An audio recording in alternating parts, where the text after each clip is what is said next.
دع المساجد للعباد تسكنها وطف بنا حول خمار ليسقينا. ما قال ربك ويل للذين سكروا، ولكنه قال ويل للمصلين. قيل إنه كان مشهورا بالفسق والمجون وشرب الخمر حتى لقب بشاعر الخمرة، فأراد هارون الرشيد ضرب عنقه لأشعاره الماجنة، فقال: يا أمير المؤمنين، الشعراء يقولون ما لا يفعلون، فعفى عنه.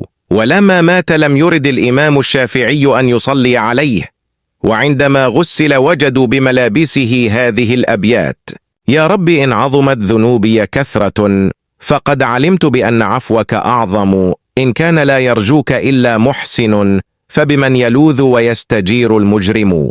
فلما قرأها الإمام الشافعي بكى بكاء شديدا، وقام بالصلاة عليه وجميع من حضر من المسلمين.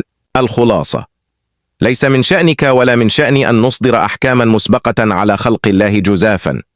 هذا صالح، هذا طالح، هذا إلى النار، وهذا إلى الجنة.